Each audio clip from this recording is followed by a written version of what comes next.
저희 앉아서 진행하도록 하겠습니다. 영화 개봉하고 여러분들하고 같이 이야기를 나누는 자리는 처음이라고 들었어요. 세 분 모두 오늘 소감이 좀 각별하실 것 같아서 인사 말씀 그리고 오늘 소감 한 분씩 차례로 듣도록 하겠습니다. 감독님. 네, 안녕하세요. 저는 소울메이트 연출하는 민용근입니다. 반갑습니다.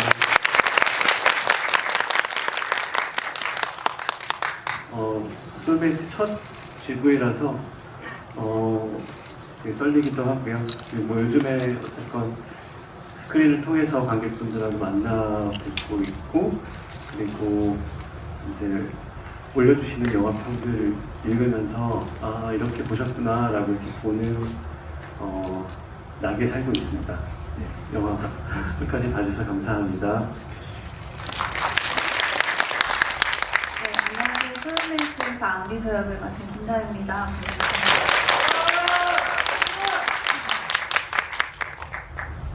안녕하세요. 소울메이트에서 하은 역할을 맡은 전순희입니다. 이렇게 GV로 뵙게 돼서 반갑습니다.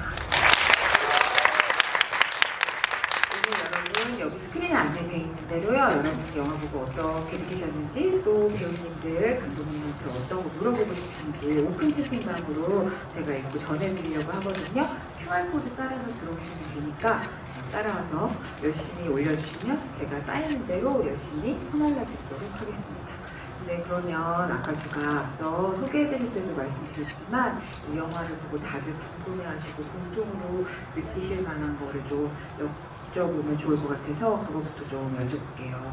네, 일단 두 배우님께 이거를 질문하지 않을 수 없을 것 같은데 사실 이 영화의 두 주인공이라고 할 수 있는 미소랑 하은이는 만나자마자 단짝 친구가 돼가지고 둘도 없는 단짝으로 지내면서 크다가 17살 때 서로 다른 이제 삶의 풍랑을 겪기 시작하면서 그 서로를 끊임없이 그리워하는 가운데 근데 그 세월 속에 약간 서로에 대한 섭섭함도 있고 애틋함도 있고 그리움도 있고 미움도 있고 다시 만났을 때 말로는 할 수 없는 반가움도 있고 해서 사실 배우로서는 이게 시나리오에 어떻게 써있다고 해도 내가 상상하는 만큼 모든 감정을 느끼면서 연기를 할 수 있는 그런 역할들이었을 것 같거든요. 그래서 그걸 어떻게 표현하는지가 진짜 고민이 너무 많이 될 수밖에 없었던 역할이었을 것 같아요. 그래서 그걸 지금 다 얘기하면 밤을 새야 될 것 같긴 하지만 두 분이 이게 가장 좀 중요하겠다.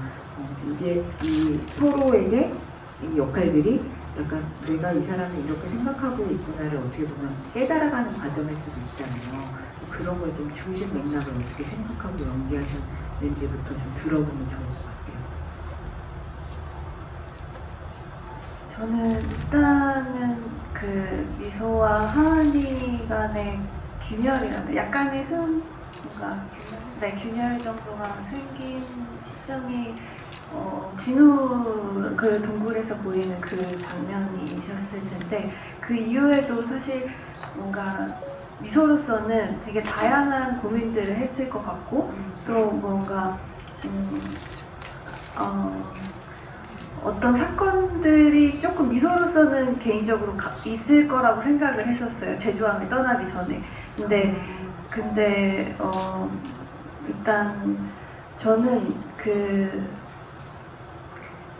하은이를 그냥 사랑하고 하은이를 너무 친구로서 좋아하는 감정이 가장 컸기 때문에 미소를 연기할 때도 그런 지점들을 좀 가장 중점적으로 좀 생각을 하려고 했었던 것 같고 멀리 떨어져 있어도 그냥 하은이에 대한 애틋함이 좀 보였으면 좋겠다 이런 생각으로 좀 연기를 했었던 것 같아요.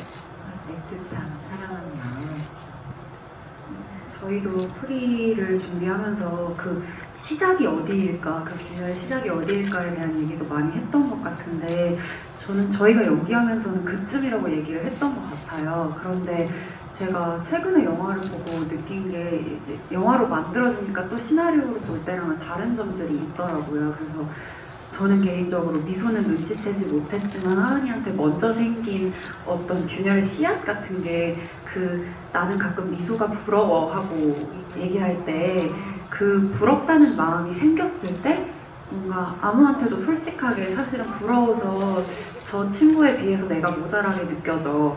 막 그런 생각이 조금씩 생겨나기 시작했을 때부터는 어느 정도 그럴 예견이 되지 않았나 하는 순간일 수도 있다고 생각을 했어요. 그리고 저도 다니들처럼 그 시작을 그쯤으로 생각은 했지만 제가 한씬 한씬 연기를 하는 거에 있어서는 뭔가 머리로 그래프를 그린다기보다 어떤 정도의 감정이겠지? 이만큼 그립겠지라고 생각하는 것보다 그냥 그 시점에 하은이한테 미소가 어떤 감정으로 여기에 머물러 있는지를 생각하려고 했던 것 같고 그냥 그걸로 모든 신의 이해를 시작했던 것 같아요. 우리 배우님들이 그렇게 연기를 해주셔서 우리도 약간 이 모든 감정에 그래프처럼 이렇게 계산적으로 산수적으로 다가오는 게 아니고 이렇게 여러 가지 감정이 뭉텅이로 오는 것 같은 느낌이라고 해야 되나? 그렇게 다가오는 것 같아요. 그럼 전 감독님한테 여쭤보고 싶은데 저는 영화를 다 보고 나니까 어떻게 해석하자면 미소와 하은이가 그러니까 왜 우리가 소울메이트를 또 이제 우리는 다른 말로 영혼의 반쪽 뭐 이렇게 얘기하기도 하잖아요. 다 보고 나니까 무슨 생각이 드냐면 둘이 진짜 약간 반쪽 같은 존재인데 뭐 예를 들면 서로 갖고 있지 못한 면도 있지만 결국에는 그게 나중에 뒤바뀌기도 하고 서로 경험해야 하는 것들이 뭐 다르게 경험이 되기도 하고 막 이렇게 되는데 결국은 두 사람이 마치 같이 있어야 완전해지는 존재 같다 이렇게 느껴지기도 했거든요. 그래서 둘을 그렇게 합쳐놔야 이 둘은 세상을 완전하게 느끼는 존재구나. 서로 다른 성격들이 다 이렇게 합쳐지는 존재구나 이렇게 느껴지기도 했어요. 그래서 감독님이 왠지 그걸 다 감독님만큼은 머릿속으로 다 계산하고 생각하고 섬세하게 조율하면서 영화 찍으셨을 것 같아가지고 둘의 존재를 어떻게 느끼셨는지. 영화를 만들면서 저도 변해간 부분들이 있는 것 같아요. 그러니까 처음에 원작을 봤을 때 그리고 이 원작을 가지고 영화를 만들기 시작할 때와 그리고 영화를 만드는 과정을 거치면서 좀 많이 달라진 부분들이 있는 것 같은데 이게 처음에는 이 둘의 관계를 언어로 규정 지으려고 많이 했던 것 같아요. 우리가 흔히 말하는 우정이라든가 사랑이라든가 우리가 흔히 관계 속에 쓰는 그 관계를 규정 짓는 말들이 있잖아요. 그래서 그걸 어떻게 규정 지을 것인가를 가지고 많이 얘기를 하기도 했고 근데 그런 것들이 반복이 되면서 뭔가 이게 다 정답은 아닌 것 같다는 생각이 들었었어요.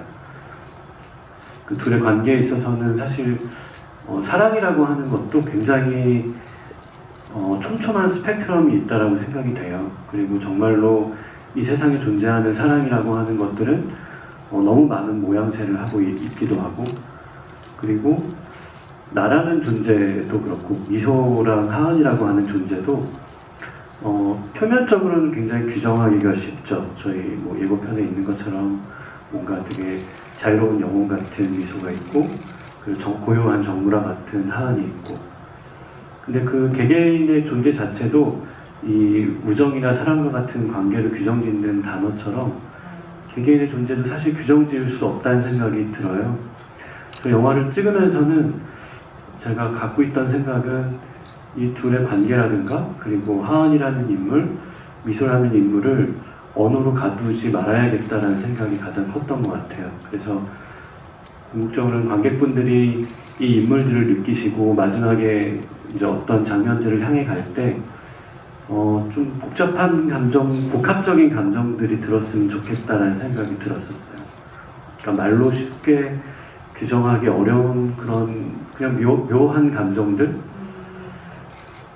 그래서 언어로 잡히지 않는 그 감정을 어쨌건 표현을 하고 싶었고 두 인물을 통해서 그랬었고 미소라는 인물도 그렇고 하은이라는 인물도 결국에는 미소는 충분히 또 하은이 될 수 있고 하은은 충분히 미소가 될 수 있고 그 안에 여러 가지 면모를 가지고 있는 게 사람이라는 생각이 들거든요.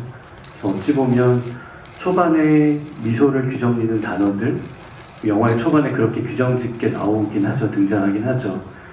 영화 초반에 하은이를 규정짓는 단어들 이런 것들이 영화 후반부가 됐을 때는 뒤바뀌는 걸 좀 넘어서 그 언어 자체가 좀 무색해졌으면 좋겠다는 생각이 들었던 것 같아요. 그러니까 우리 존재 자체는 다 무엇이든 될 수 있잖아요.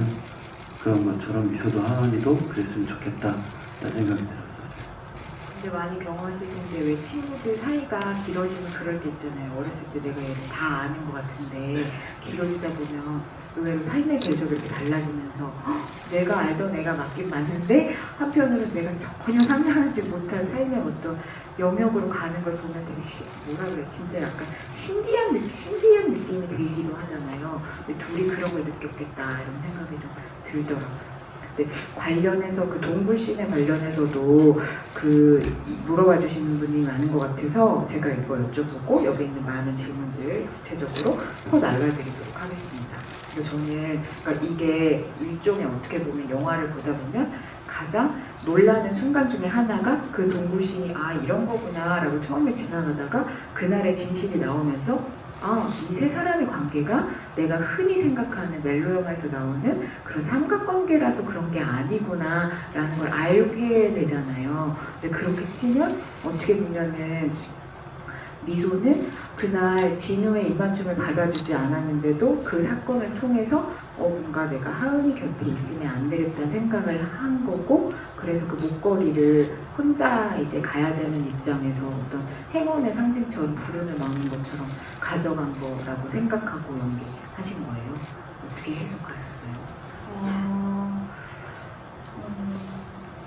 그런 지점도 어느 정도 있긴 하지만 근데 사실 저는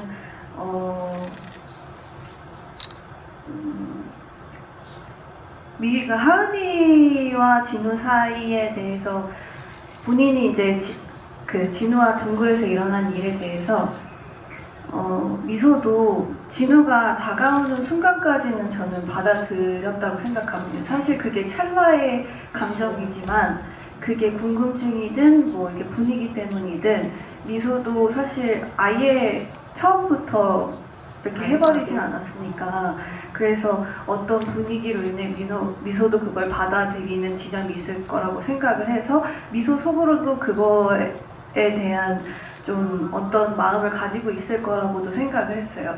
그리고 하은이를 위해서 미소가 서울로 가는 것도 맞다고 생각하고 또 한편으로는 본인이 상처받고 싶지 않아서 먼저 떠난다고도 생각을 했던 것 같아요.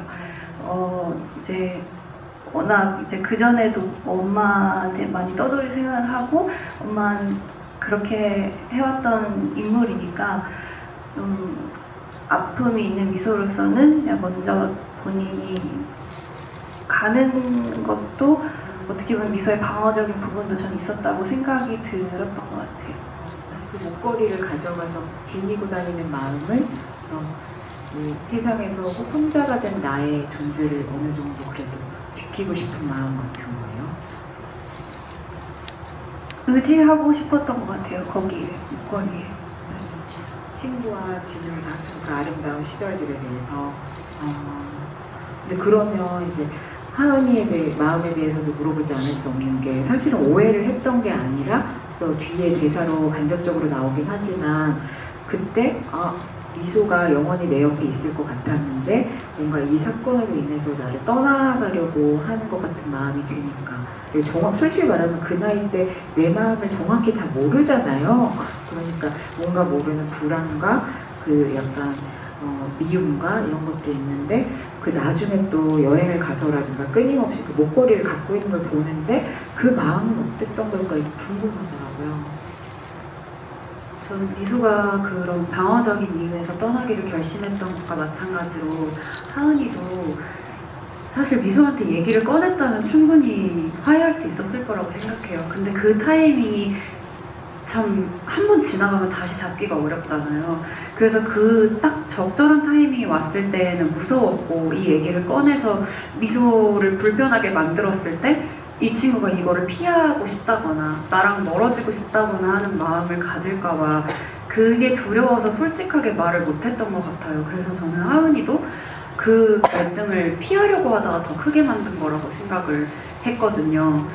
그래서 내가 너를 왜 미워하는지 모르고 미워했다는 게 사실은 그냥 내 솔직한 마음을 미소한테 고백을 했다면 우리가 그 대화를 통해서 더 가까워지고 끈끈해질 수도 있었을 텐데 그냥 혹시 이런 아무것도 아닌 일로 우리가 갈라지는 건 아닐까. 그래서 미소가 말해주기를 자꾸 기다려서 그 떠나는 미소를 붙들고 그거밖에 없어? 라고밖에 못 물어보고 속에 있는 얘기는 못 하는데 뭔가 말해줬으면 좋겠어서 자꾸 물어본다고 생각했어요. 그래서 미소의 마음을 알면서도 그거를 괜찮다고 완전하게 없던 일처럼 안아줄 수 있는 사람은 못 되고 서운한 거 사실이고 또 무섭고 왜냐면 미소는 내가 동경하는 대상이니까 어떤 사람들은 그리고 나는 내가 보기에는 미소가 나보다 훨씬 매력적이고 그런 사람이라고 느끼니까 내가 너를 곁에 두는 거가 그렇게 막 되게 용기가 필요한 일이었고 그때 하은이한테는 자신이 없었던 게 아닐까 생각을 했었어요. 이후에 목걸이 갖고 다니는 미소의 모습을 볼 때는 어떤 마음 계속 느꼈던 거예요? 그 괜찮지 않음이 너무 싫었겠죠. 솔직히 목걸이가 뭐라고 그렇잖아요. 그냥 내가 미소를 좋아하는 게 더 중요하고 미소가 내 삶에 같이 있는 게 더 중요하지 얘가 목걸이를 갖고 있건 팔찌를 갖고 있건 상관없을 수도 있는 건데 크게 자꾸 의미 부여가 되는 게 사람 마음인 것 같아요. 얘를 너무 좋아하니까 너는 나보다 이게 중요해? 막 이렇게 자꾸 생각하게 되는 못난 마음이 자기도 내 이 못생긴 마음을 마주하기 싫은 게 있지 않았을까 생각했었어요. 근데 진짜 돌이켜보면 다 그런 것 같아요. 17살 때 친구들이랑 싸우고 안 좋아지고 막 이런 일이 사실 분식집 가서 떡볶이 먹으면서 허심탄회 얘기하면 다 풀릴 일인데 그때 그걸 못 해가지고 그게 너무 지금 생각하면 아쉽죠. 근데 그게 그 나이인 것 같다는 생각을 영화 보면서 다시 했습니다. 근데 그런 감동 있게 이제 이걸 여쭤보지 않을 수 없는데 어떻게 보면 진짜 이 영화는 그 구성 때문에 이게 그 두 단짝이 한 남자와 함께 이루는 삼각관계 우리가 전형적으로 생각하는 멜로의 그런 유형인가 하고 보다가 그 순간 그 축이 드러나 그 진실이 드러남으로 인해서 이 영화가 어떻게 보면 그 두 여자 사이에 정말 말로는 다 할 수 없는 5만 가지 감정을 얘기하는 어떤 두 여자의 운명에 대한 드라마구나 이런 생각을 하게 되거든요. 그래서 관객에게도 그게 일종의 어떤 놀라움의 순간인데 그렇게 구성하신 이유가 있을 것 같아요. 처음에 안 보여주고. 일단 이게 제가 생각할 때는 그 삼각관계라고 하는 것들, 그러니까 진우의 등장과 그리고 그로 인해서 나오게 되는 일들이 저는 아주 크게 보지는 않았던 것 같아요. 그러니까 뭐 그런 부분들에서 둘의 관계로 뭔가 전환이 된다라기보다는 이게 그냥 조금 원작과 조금 다른 뉘앙스를 주고 싶었던 부분이기도 하거든요. 그러니까 원작 소설 같은 경우는 사실은 그 삼각관계의 어떤 그 기본 굴레가 굉장히 끝까지 가는 게 있어요. 일종의 장치처럼. 아니 그게 그냥 어떻게 보면 그 둘의 관계에 있어서 되게 핵심적인 갈등 요소로 작용하거든요. 소설 같은 경우는. 그리고 이제 중국의 원작 영화 같은 경우도 그거의 어떤 잔향이 조금 더 길게 남아 있기도 해요. 20대가 된 이후에도. 근데 각색을 하면서 그런 부분들을 사실 부각시키고 싶지는 않았던 것 같아요. 그래서 이게 둘의 어떤 본질을 들여다보게 만드는 저는 촉매제라는 생각은 들어요. 그런 정도? 발단의 어떤 역할을 하는. 그리고 사실 진우의 역할 같은 경우도 이들이 미소와 하은이 사실 20대가 될 때까지 그 사이에서 어떤 영향을 사실 미치진 않거든요. 저희 리메이크 버전 우리 한국 영화에서는. 그랬던 것도 조금 더 미소와 하은의 좀 본질적인 관계를 그려보고 싶었던 것 같아요. 그래서 어떤 이야기적인 어떤 꺾임이나 혹은 이야기적인 트릭이나 이런 것들은 조금 최대한 자제를 하고 조금 미소와 하은의 관계에 좀 몰입을 집중을 하게 하려고 했었고 그런 면에서 저는 진우라는 존재가 그 하은의 엄마나 그리고 고양이 엄마와 같은 느낌으로 최종적으로 남았으면 좋겠다는 생각이 들었어요. 그래서 마지막에 하은이 남긴 그림을 보면 가장 메인이 되는 거는 이제 미소이지만 그 전에 다른 세 가지 그림이 있잖아요. 그게 차례대로 엄마, 그 진우, 고양이 엄마 이렇게 나오는데 저는 그 세 존재가 각기 다르긴 하지만 10몇 년의 기간 동안 미소와 하은의 관계를 말없이 지켜봤었던 둘의 관계에 대한 목격자가 아닐까 그런 관점으로 사실 진우를 이번에는 세팅을 했었습니다. 목격자군요. 목격자 중요하죠. 제가 지금부터 질문 올리신 것 중에 좀 중복되고 비슷한 것도 많아서 아이디 읽어드리면서 질문 읽어드릴 건데 선착순으로 이름 불리신 6분한테는 나가실 때 스태프분한테 그 아이디 확인하시면 3분의 친필로 사인하신 엽서 이게 6부가 준비됐대요. 그래서 6분에게 선착순으로 드리도록 하겠습니다. 이 소니 옹니 분이라는 그 아이디를 쓰시는 분이 올려주신 게 재밌어가지고 두 번째 질문인데요. 그 하은이가 영화에서 보면 궁금한 사람의 모습을 그리다 보면 진짜 똑같이 그리다 보면 그 사람 말고 그 사람에 대한 내 마음이 어떤지 알게 된다고 얘기를 하잖아요. 근데 이 얘기를 듣다가 맨 마지막에 그 둘이 반반씩 같이 그 세밀한 그림을 그리는 걸 완성하는 걸 보는 게 그걸 볼 때 이 말을 다 같이 곧씹게 되거든요. 그래서 아마 그 그림을 그릴 때 각자 서로를 너무 찐하게 생각하면서 같이 지낸 시간들을 생각하면서 그렸을 거 아니에요. 그래서 그 두 사람이 그림 그릴 때 마음이 어떤 거였을까 궁금하다고 하셨거든요. 저의 마음은 그래요. 그냥 영화를 볼 때 사실 저희가 보여드리는 부분이 있고 설명하지 않는 부분들이 있잖아요. 근데 그런 부분에 대해서 저 개인적으로 생각이 있을 수는 있지만 제가 드리는 대답이 답은 아니라고 생각해요. 그러니까 영화를 보시면서 어떤 생각을 하셨던 그게 맞다고 말하고 싶고 근데 제가 연기를 하면서 생각했던 마음은 저는 그 그림을 완성하지 못할 거를 알고 그린 게 아니기 때문에 그냥 저는 하은이가 대상을 그리는 마음이 그 내 마음을 알고 싶기도 한 마음과 그냥 너를 있는 그대로 너무 바라봐주고 싶은 마음이라고 생각했어요. 어쨌든 그 너에 대한 내 마음이 궁금해지는 것 자체가 저는 사랑이라고 생각하거든요. 그래서 미소를 그리워하면서 그리면서 너무 거짓없이 나한테 행복하다고 말해줬던 미소의 모습을 이제 그 그림 안에서 내가 최대한 내가 할 수 있는 만큼 자세히 들여다보고 계속 알아들어주려고 하다 보면 내 그림 안에서 얘가 살아있다고 느끼지 않았을까 생각했던 것 같아요. 그래서 저희가 그 그림 그리다가 창을 돌아봤을 때 반영으로 서로의 모습이 되는 장면이 있는데 그거를 아마 실제로는 다미 배우가 제 시선 쪽에 서 있어 줬었거든요. 찍을 때요. 네, 근데 이렇게 그림을 그리다가 이렇게 미소를 봤을 때 이거 그냥 에피소드긴 한데요. 이런 거 좋아합니다. 그런 것 같아서 말씀을 드리는 건데 되게 눈물이 났던 것 같아요. 내가 없을 때 미소가 자기 모습이 거울에 비친 걸 보고 볼 내 모습이라는 생각을 하니까 거기 있는 미소가 현실로 느껴지고 제가 여기에 이 세상에 안 있는 것 같은 기분이 들더라고요. 그래서 되게 슬펐던 것 같아요. 그래서 눈물이 났었는데 그때 이상하게 모니터 앞에 이제 현장 편집 기사님이랑 스크립터님이랑 이렇게 보고 계시다가 왜 눈물이 나지? 하고 막 같이 좀 눈물이 났던 기억이 있어요. 눈물바다가 됐습니까? 바다까지 그냥 쪼르르. 아 진짜요? 근데 그러니까 그 그림을 그리는 마음 자체가 저희한테는 그만큼의 애틋함이 있었던 것 같아요. 너무 사랑에 맞지 않는 그런 마음.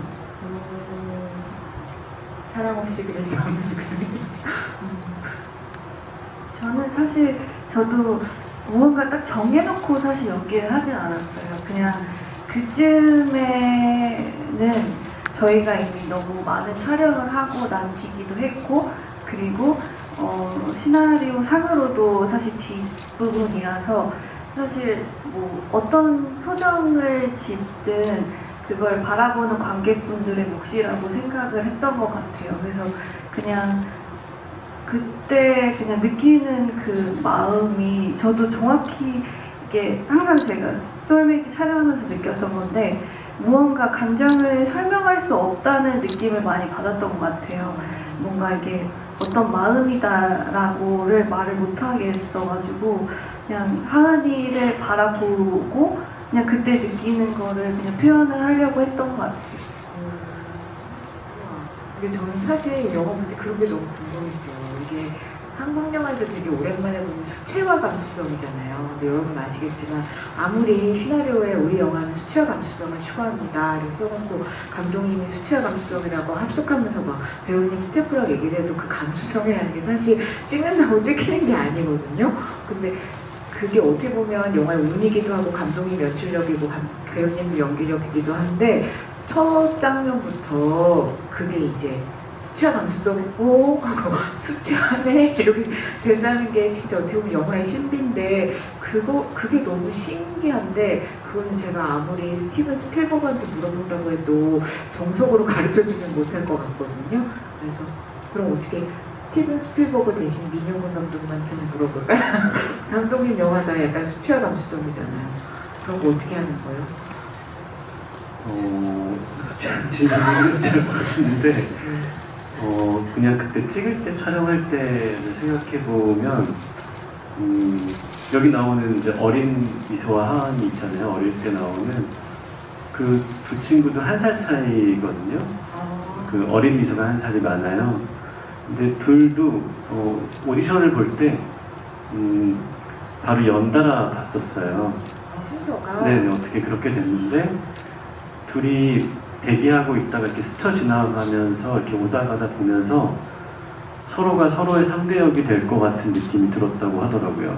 뭐야 이거 뭐야? 진짜요? 그리고 저희가 촬영 초반에 이제 어린 시절부터 찍기 시작했는데 제주도 내려가자마자 근데 둘도 서로가 서로를 필요로 했었어요. 촬영할 때. 이렇게 어린 미소의 배우분 이름이 김수영인데 그 수영이 언니가 앞에 있어줬으면 좋겠어 이런 얘기들도 하고 뭐랄까 약간 그게 자연스럽게 만들어진 관계인데 뭔가 서로 운명적인 끌림도 있었던 것 같고 그 서로를 바라보는 그 눈빛이 되게 맑아 보였었던 것 같아요. 근데 마찬가지로 그렇게 하고 그 다음에 이제 실세가 된 미소와 하은이 제주도에 당도했거든요. 근데 이제 이 두 분은 사실 촬영하기 전부터 프리프로덕션 기간 때부터 계속 오랫동안 또 만나오고 얘기하면서 저희도 되게 노심초사하죠. 둘이 안 친해지면 어떡하지? 우리가 정말로 마음끼리 친한 거를 어떻게 할 수는 없잖아요. 그냥 친한 역할이니까 둘이 좀 친한 척을 하자 이렇게 할 수도 없고 이거는 그냥 뭐랄까 운명적으로 저절로 만들어지는 관계라는 생각이 드는데 둘도 워낙 굉장히 돈독했었고 특히 이제 촬영하면서부터는 그게 탄력이 되게 붙었던 것 같아요. 그래서 이 같이 있는 모습 자체가 저나 저희 스태프들이 보기에는 너무나 자연스럽고 그리고 그 눈빛이 굉장히 맑다 보니까 저도 그렇고 저희 촬영했던 스태프들도 촬영하는 기간이 굉장히 행복했어요. 이게 물론 제주도라는 공간이 주는 어떤 공간의 힘도 있는데 사실 저희가 촬영하면서는 계속 보는 대상은 배우들이잖아요. 근데 그 배우들이 각자 서로를 바라보는 눈빛 자체가 굉장히 투명하고 그걸 보고 있으면은 마음이 이렇게 정화되는 느낌을 받을 만큼 행복한 기운인 것 같아요. 그런 게 있었던 기억이 있어서 나중에 영화 완성됐을 때 이제 저는 또 많이 봤으니까 모르지만 이렇게 편집 모니터링 하거나 이럴 때도 이렇게 보신 분들이 그런 부분에서 조금 영화 이면의 어떤 그런 기운들, 끈끈한 관계들 그런 것들 좀 느끼셔서 좀 그런 감정이 수채화라고 하시는 그런 감정이 들지 않았을까 생각이 됩니다. 둘이 무슨 얘기 하셨어요?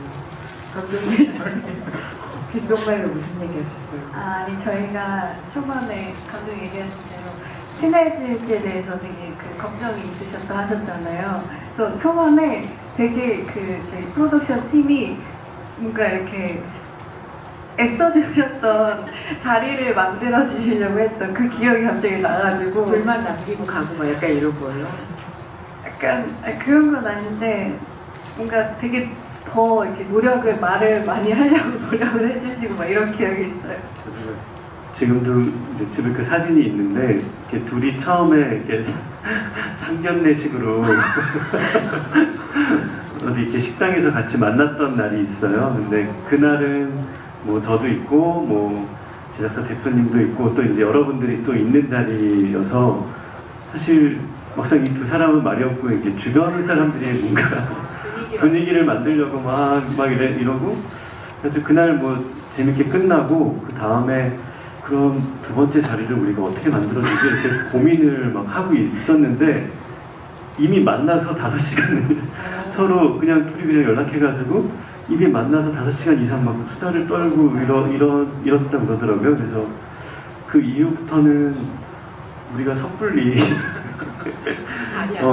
간섭하지 말고 개입하지 말고 그냥 놔둬도 되겠다. 다리로 별로 얘기를 못한 것 같아요. 왜 말을 걸어본 적이 없는 것 같아요. 아 오히려 그 분위기 때문에 그럴 수 있겠다. 그런 과정들이 있어서 이렇게 담긴 거구나. 그리고 실제로도 결국 이제 저의 어떤 다른 개인사 때문에 실현이 되진 않았는데 그냥 시키지도 않았는데 두 분이 제주도에 펜션을 예약해놓고 며칠 가서 둘이 같이 살려고 진짜? 살려고? 며칠 살려고 며칠 살려고? 며칠을 지내보려고 이렇게 예약까지 계획을 다 세워놨었더라고요. 두 분이 알아서 잘하시는데 왜 이렇게 어르신들끼리 어르신까지는 아니지만 네, 섣불리 이제 그다음부터는 저희도 이제 좀 빠져 있었습니다. 그렇구나. 사실 여기 이게 되게 많은데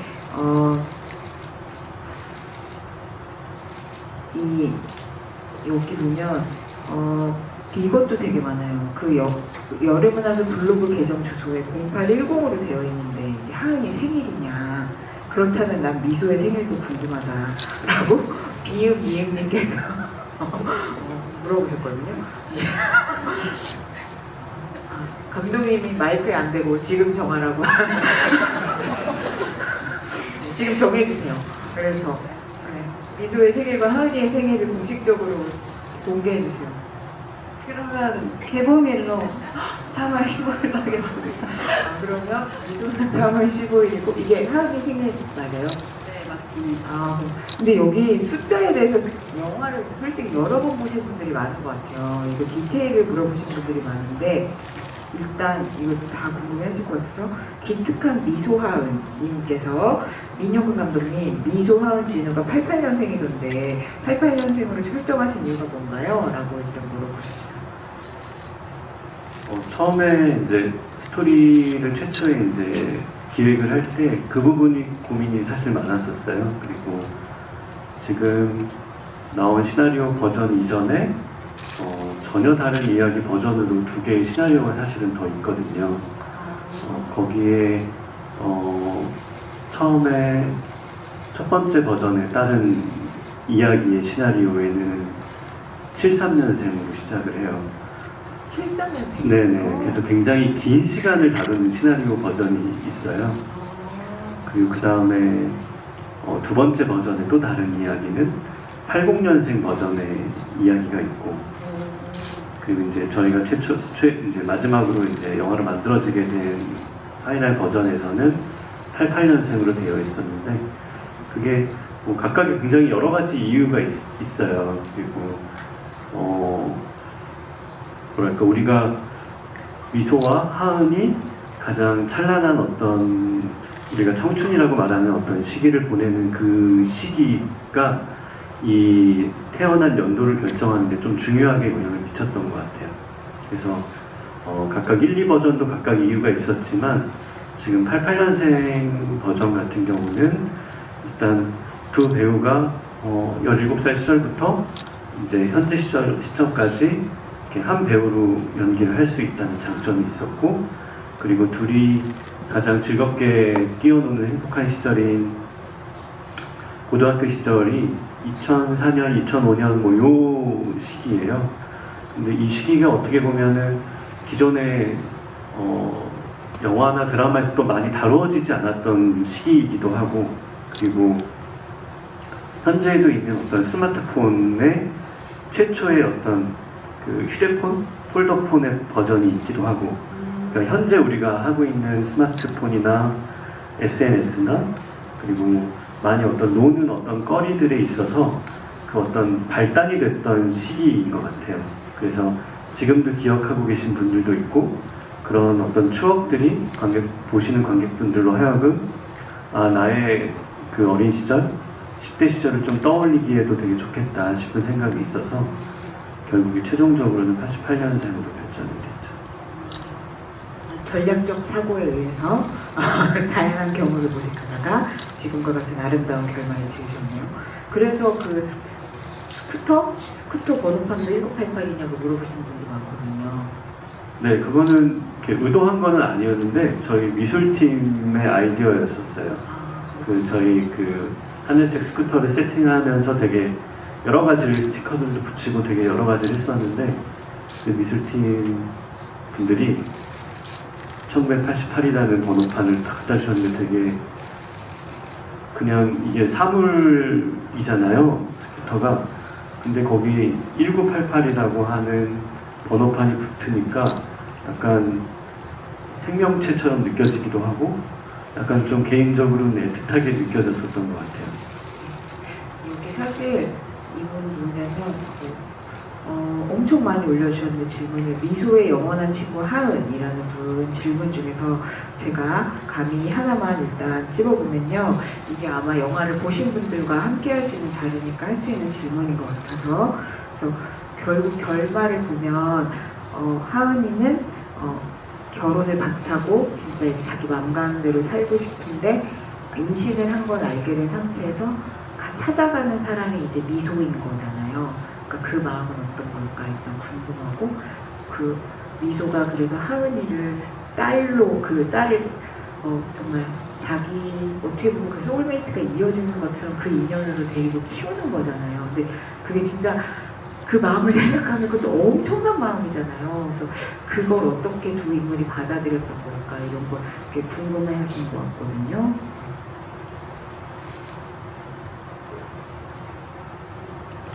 저는 근데 그거에 대해서 이제 저도 질문을 몇 번 받았었는데, 사실 미소로서 연기를 했을 때는 그렇게 의문이 드는 지점은 아니었었던 것 같아요. 왜냐면 오랫동안 함께 해왔던 친구고, 그리고 가장 나를 잘 알고 나를 사랑해줬고 나도 사랑했던 친구고, 그 친구가 남긴 그 아이를 미소가 키우겠다는 마음이 저는 그냥 당연하다고 느꼈던 것 같아요. 저도 그랬던 것 같은 게, 그래서 저는 이 생각을 기자님들과 인터뷰를 해서 질문을 받았을 때 처음 생각해 봤었어요. 저는 진짜 너무 하려고 했던 말이랑 똑같은 게, 시나리오를 보고는 이게 뭐 대단한 결정이라고 느껴지지도 않을 만큼 그냥 당연하게 생각을 했던 것 같고, 저도 미소를 찾아가는 마음이 무슨 뭐 뒷일을 생각하거나 그런 게 아니라 나한테 진짜 큰 사랑인 거잖아요. 내 뱃속의 생명이. 이런 거를 갖게 됐을 때 아마도 그 전에 나로서는 낼 수 없었던 용기가 생기는 게 있지 않았을까? 약간 어쨌든 아직 아기가 나오진 않았지만 엄마가 됨으로써 뭔가 내가 못했던 것들을 할 수 있는 대담함이 생기지 않았을까. 그래서 더 미루지 않고 내가 내 마음을 드러낼 수 있는 사람이 되고 싶었던 것 같아요. 저는 그래서 결혼식 날도 도망칠 수 있었던 것 같고, 정말 하은이다운 선택이 아니지만 그래서 미소를 찾아온 거는 그냥 100% 보고 싶어서라고 생각했어요. 맞아요. 그리고 제가 아까 이 질문을 봤는데 두 분이 이걸 잘해줄 것 같아서 얘기할게요. 제가 넘겨가지고 그 대답하시는 동안 아이디를 찾아드리도록 하겠습니다. 왜 영화를 보면은 진우 앞에서 미소가 나 하은이 왜 하은이 좋아하냐고 하니까 얘기해 주잖아요. 진짜 그 사람을 오래 관찰하고 좋아하는 사람만 얘기할 수 있는 디테일들을. 그래서 어떤 분이 이렇게 물어봤어요. 거꾸로 하은이한테 미소가 왜 좋냐고 어디가 좋냐고 물어보면 뭐라고 얘기해 줄 수 있을 것 같냐고 물어보셨거든요. 얘기해 주세요. 제가 가장 사랑한 점은 미소에 하은이와는 다르게 생각을 한다는 점이었어요. 그러니까 마음을 그린다든지 너의 이름이 뜻이 마음에 안 드는데 다른 뜻을 지어준다든지 이런 게 그냥 아예 상상해 본 적도 없는 사고방식이었을 것 같거든요. 그래서 저는 미소가 정말 이 친구를 만나지 않았으면 몰랐을 진짜 새로운 세상을 가져다 준 친구라고 생각을 해서 그냥 이 친구의 모든 거를 사랑할 수밖에 없었다고 생각을 하고, 그러니까 왜 10대쯤에 내가 이 사람으로 인해서 새로운 관심과 몰랐던 영역에 대해서 처음 발을 들이게 되는 순간들이 있잖아요. 막 중고등학교 때 처음 마이너한 음악이나 영화를 알게 된다든지 아니면 만화책을 보게 된다든지 어딘가를 찾아다니는 걸 좋아하게 된다든지 이런 것들을 나를 처음 그 세계로 손잡고 끌고 들어가준 사람이 사랑스러울 수밖에 없는 거는 당연하다고 생각을 했고, 그리고 저는 그냥 미소가 그냥 다 좋은 것 같아요. 머리를 막 자르고 다니고 그런 것도 너무 좋고, 옷도 지 입고 싶은 대로 입는 것도 너무 좋고, 막 밥을 양볼에다가 넣고 씹어가지고 막 힘겹게 먹는 것도 너무 좋고, 항상 미소는 그래서 밥신을 찍고 소화제를 먹어야 했어요. 그래요? 네, 항상 너 되게 잘 먹고 이렇게 막 칵테일을 만들어 달라고 해도 뭔가 이렇게 다 남들이랑 다르게 하잖아요. 근데 저는 그게 하은이의 시선에서 봤을 때 너무 사랑스러운 행동 방식이라고 생각을 했던 것 같아요. 그래서 저는 영화를 볼 때도 아직도 맨날 막 가슴이 막 울컥울컥 하는 게 방금까지 너가 나한테 오자고 했잖아, 같이 가야지 라고 해놓고 그래 너가 다시 빌어줘 하니까 바로 그냥 그래 당연하지 이렇게 하고 이렇게 이파리 이렇게 하면서 갈 때 너무 저는 마음이 되게 아프거든요. 그냥 저는 미소가 이렇게 막 이렇게 움직이고 막 이런 게 다 예쁜 것 같아요. 아직 사랑해서 빨리 올라오시고 아직 그 상태로 계시나요? 근데 그럼 김정희 배우님은 미소라면 이렇게 밥을 먹어야 한다고 생각하셔서 어떻게 보면 메소드 연기로 밥을 먹을 때보다 본인 식사량보다 더 많이 열심히 드셨던 겁니까?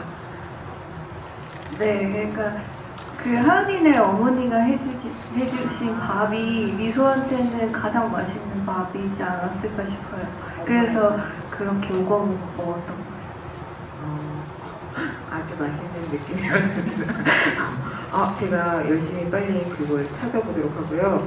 사실 그래서 그거에 관련된 씬도 많은데 이 영화를 보고 나면 결말에 대해서 얘기할 수 있는 자리니까 이것도 있잖아요. 사실 그 블로그에 남겨져 있는 그 하은이의 결말, 하은이의 삶의 이야기가 어떻게 보면 3가지 버전으로 존재하는 거잖아요.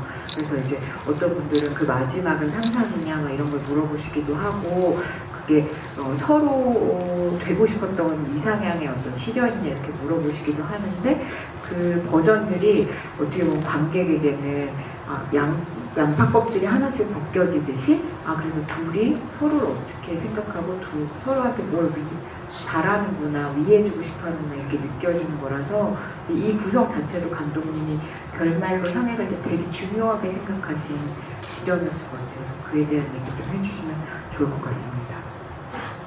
이게 일부는 실제로 하은이 쓴 글이고 일부는 미소가 하은이라고 생각을 스스로 하고 글을 쓴 버전이고, 그리고 이제 그것과 별개의 어떤 진실이 또 있는 거죠. 그래서 저는 이제 그 구분이 이렇게 복잡하진 않다라고 생각이 되는데, 예를 들면은 어떤 시점이 그럼 실제 현실에 있었던 것일까, 이런 것들 조금 이렇게 헷갈려 하시거나 궁금해 하시는 분들이 좀 있는 것 같아요. 근데 그런 부분들을 귀걸이에 힌트가 있다는 생각이 들거든요.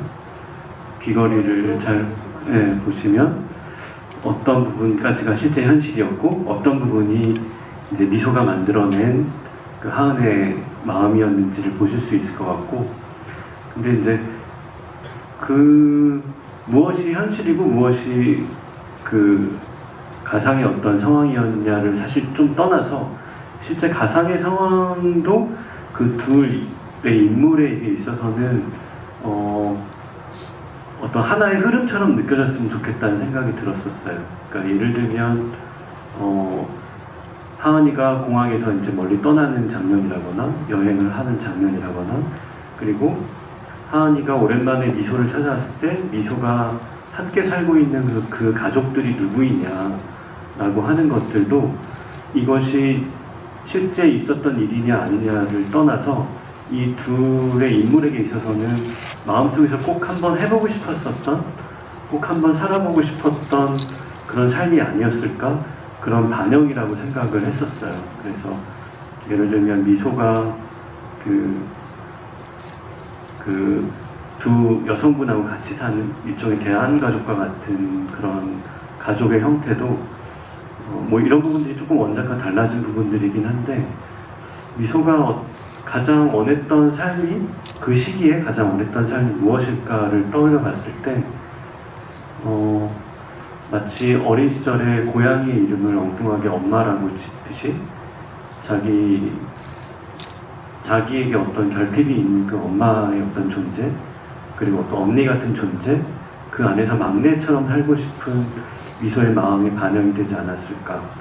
그리고 마찬가지로 하은이 그렇게 떠나는 것도, 이거는 결국에 다 밝혀지는 부분이긴 하지만, 미소의 마음속에도 그리고 하은의 마음속에도 언젠가 이 살고 있는 땅을 뭔가 떠나서 굉장히 이 세계의 어떤 끝과 같은 어느 공간에 가고 싶어 했던 그 이루어지지 않은 열망, 이런 부분에 대한 표현이라고 생각이 됐어요. 그래서 어떻게 보면 실제 했냐 안 했냐가 중요한 건 아니고, 그 실제 하지 않았던 그 삶이 그 두 사람이 각각 가장 원했고 살고 싶었던 삶이 아니었을까, 뭐 이런 것들을 관객분들이 느끼기만 해도 좋겠다라는 생각으로 들었습니다. 지금 생각나는 게 그 미소가 가상의 가족을 선택하는 거를 감독님이 각색을 하시면서 그런 얘기를 해주셨던 것 같아요. 미소가 꿈꾸는 가족이 어떤 운명의 남자를 만나서 그 남자에게 내 인생을 기대거나 하는 선택이 아니었으면 좋겠어서 이런 가족을 꾸리셨다고. 그래서 그게 기억이 나요. 저도 그 장면 그래서 되게 재밌게 봤어요. 사실 그 장면의 의미를 물어보신 분도 있거든요. 근데 여러분, 제가 아이디를 찾으려고 하는데 여러분이 끊임없이 질문을 올리셔가지고 제가 이 속도를 못 따라가겠어요. 그리고 제가 또 여쭤보면요.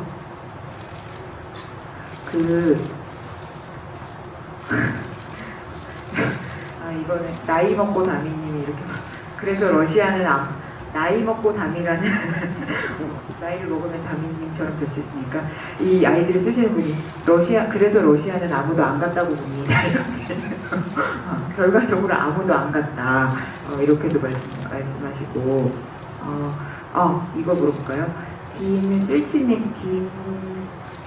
솔치님께서 감독님께 이건 배우님이 얘기해 주셔도 될 것 같고, 병원에서 하은이가 떠나면서 나는 한 다음에 뒤에 뭐라고 얘기하려고 그랬는지 알려달라고 볼 때마다 물어보고 싶어요. 제발 좀 알려주세요. 여기 두 분도 궁금하다고 합니다. 썼다 지웠다 뒤에 뭔가. 그거 쓸 때가 참 기억이 나요. 그러니까 이게 굉장히 쓰면서도 이렇게 감정적으로 이렇게 막 저거 올라와 있는 어떤 느낌에서 하은이 한마디를 딱 내뱉었는데 그 뒤에 말이 생각이 나지 않았어요. 지금 괜히 그렇게 뒤에 뭐라고 썼다 지웠다. 지우지도 않았었고요. 그리고 구체적으로 한 번도 그거를 떠올리진 않았던 것 같아요. 그래서 실제로 촬영할 때 전선희 배우가 물어봤었거든요. 진짜요? 그 뒤에 뭐라고? 어떤 거를, 말줄임표이긴 하지만 그 뒤에 뉘앙스가 무엇인지 내가 생각한 게 혹시 있는지, 없었어요. 어쨌든 제가 연기를 해야 하니까 이 시나리오를 받은 입장에서 어떻게든 이해를 해야 했어요. 그래서 제가 갖고 있었던 답은 뭐였냐면 이거를 이 부분은 미소가 대신 블로그에 써준 부분이잖아요. 그래서 저 혼자 생각을 한 거는 아 미소가 블로그에 이렇게 쓰면서 하은이가 마지막으로 나한테 하고 싶었을 말을 미소는 모르니까 이렇게 썼나 보다. 그러면 나는 미소의 글 속에서 그냥 그렇게 해야겠다 이렇게 생각했던 것 같아요. 근데 이제 저도 이게 내가 왜 그 뒤에 말을 생각을 하지도 않고 그리고 넣을 생각도 안 했는지를 곰곰이 생각해 봤었거든요. 근데 그거 쓸 때 그래서 미소야 나는 하고 나서 그 뒤에 밀려오는 말들이 너무 많았었어요. 그러니까 이거 한마디로 얘기하기 어렵다는 생각이 들었었던 것 같아요. 우리가 뭔가 정말 감정이 굉장히 고양되고 내 소중한 사람에게서 이제 막 떠나고 그리고 내 어떤 새로운 삶이 시작이 되고 근데 그 새로운 삶은 굉장히 두려움도 있고 미지의 것도 있고 가슴 벅차오르는 여러 가지 것들이 뒤섞여 있는 상황에서 미소야 나는 하고 나서 그 뒤에 해야 될 말들이 너무 파도처럼 한꺼번에 많이 밀려왔었던 것 같아요.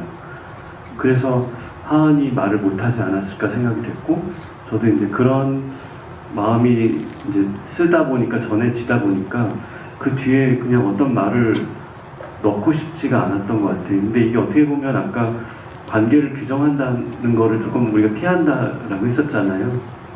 그러니까 약간 그런 마음의 상태였던 것 같아요. 저도 그래서 사실 대부분은 대사의 존재 이유가 있잖아요. 대사가 있어야 전달이 되고 근데 거기에서는 너무 많은 것들이 밀려든다라는 것들을 사실 좀 전달하고 싶었던 것 같아요. 들으면 들을수록 이 영화는 되게 논술식이다. 이게 사지선다 이런 게 아니고 연기하시는 분들, 만드시는 감독님도 이게 한마디로 정의할 수 없는 것들을 이만큼 채우고 보는 사람도 그거를 자기의 해석과 자기의 마음으로 채우는 그런 영화 같다고 생각을 했는데 근데 여러분 지금도 이렇게 새 질문이 미친 듯이 올라오는데 시간이 다 됐다고 그래가지고 어떻게 해요? 근데 다 못 해드려가지고 근데 제가 아이디를 6분을 말씀을 하긴 했대요. 그래서 스태프분이 체크하셔가지고 이때 나가실 때 말씀하시면 드리도록 하고요. 그리고 여러분 나가기 전에 오늘을 기념하기 위해서 사진을 같이 찍자고 그 스태프분께서 말씀하셨는데 배우님들이 이렇게 서가지고 이쪽으로 찍는 거 말씀하시는 거예요? 아니면은 제가 관객분들이 찍을 수 있도록 이 앞에 서시면 진행을 해드릴까요? 어떻게 하는 게 좋을까요? 그죠? 그런 거 같죠? 네, 그러면 마지막 인사하기 전에 세 분이 앞으로 가시면 이쪽에서 공식 사진을 찍어서 저희가 이렇게 많은 관객분들이 사랑을 받고 있다고 홍보를 하도록 하겠습니다.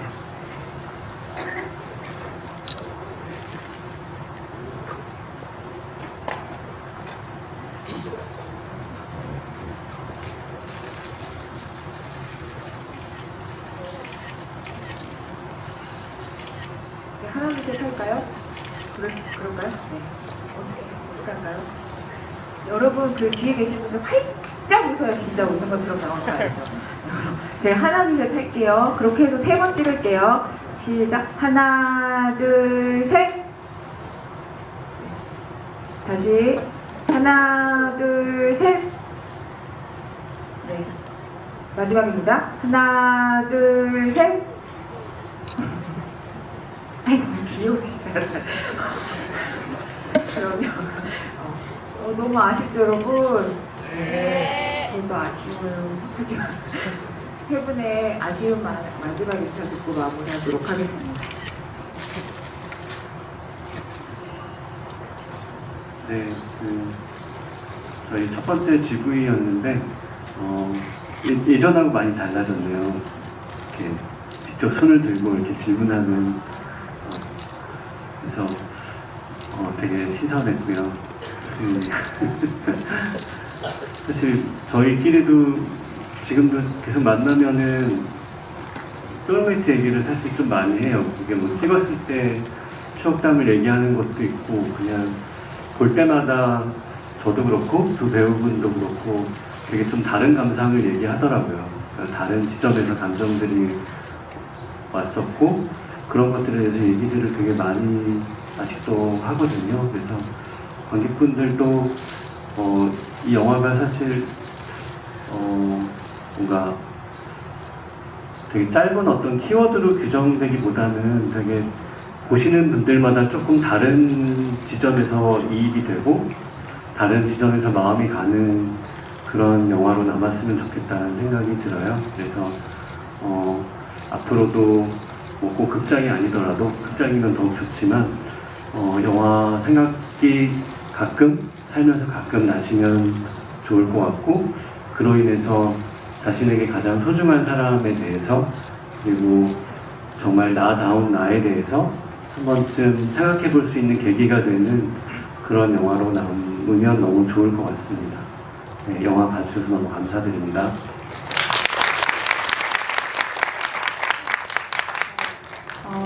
오늘 이렇게 참석해 주셔서 너무너무 감사하고 저도 저희가 이렇게 찍은 지가 오래됐다 보니까 이렇게 저희 영화에 대해서 뭔가 관객분들하고 얘기를 할 수 있는 날이 언제 올까 이렇게 많이 기대하고 그랬었는데 오늘 이렇게 되니까 굉장히 또 그때 저희 촬영했을 때 생각도 나고 또 이렇게 어떤 점들이 궁금해 하시는지에 대해서 저도 알 수 있어서 너무 좋은 자리였던 것 같고 조금이나마 그래도 저희 영화를 보고 어떤 마음의 울림이나 그냥 여운이 있었던 영화였으면 하는 그런 바람이 있는 것 같아요.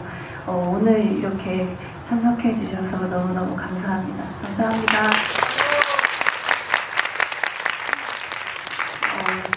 진짜 저희가 만나서 소울메이트 얘기를 정말 많이 했던 것 같아요. 진짜 영화 촬영이 끝나고 나서 좀 저만의 과몰입일 수도 있지만 저희가 진짜 소울메이트가 됐다고 느낄 정도로 깊은 이야기를 나눌 수 있는 사람들을 얻게 돼서 저는 되게 감사한 영화였고 그래서 더 궁금했던 것 같아요. 저희가 이 영화를 하면서 나눈 마음들이 스크린을 넘어서 관객들한테도 전해질 수 있을까? 그게 정말 많이 궁금했고 만약에 안 된다면 제가 이 일을 하면서 좀 두려움이 생길 것 같았어요. 근데 이제 저희 영화가 개봉을 하고 관객분들께서 영화를 보고 남겨주시는 글들을 보고 저는 되게 많이 위로가 되고 용기를 얻었던 것 같아요. 그리고 정말 저희도 영화를 보고 제가 스크린으로 미소를 다시 만났을 때 너무 새로운 의미들과 감정들이 생겨나서 그래 역시 이게 영화구나 영화라는 거는 이래서 뭔가 마법 같다고 하나 보다 그런 생각을 했던 것 같아요. 그래서 저는 스크린으로 미소를 만나면서 더 많이 사랑을 하게 됐던 것 같고 그래서 관객분들도 미소랑 하은이를 만나셨을 때 이렇게 사랑하게 되실 수 있지 않을까 하는 좀 기대가 생겼습니다. 저희가 이렇게 마음을 담아서 만든 영화다 보니까 더 하고 싶은 얘기가 너무 많았던 것 같아요. 막 생겨나시는 질문들에 다 대답도 드리고 싶고 저희의 시시콜콜한 뭐 아무것도 아닌 에피소드들도 다 말씀드리고 싶고 그래서 이 자리를 되게 많이 기다렸던 것 같은데 그래서 저한테는 너무 짧게 느껴졌는데 저희 얘기가 좀 재미있으셨었다면 좋겠습니다. 짧은 시간처럼 느껴지셨었다면 너무 기쁠 것 같고요. 저희 영화를 보시고 이렇게 저희 이야기를 궁금해 해주셔서 정말로 진심으로 많이 많이 감사드립니다.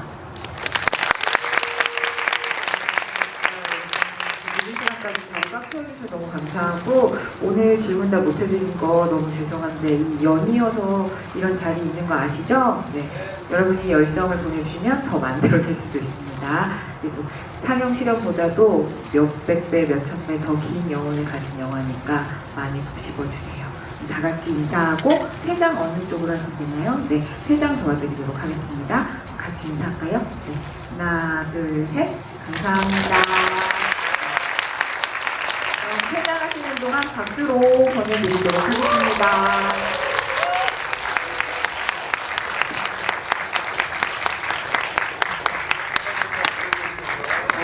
스태프분께서 그 선물 받으실 친필 사인 엽서 받으실 6분 정리하셨대요. 네, 아이디가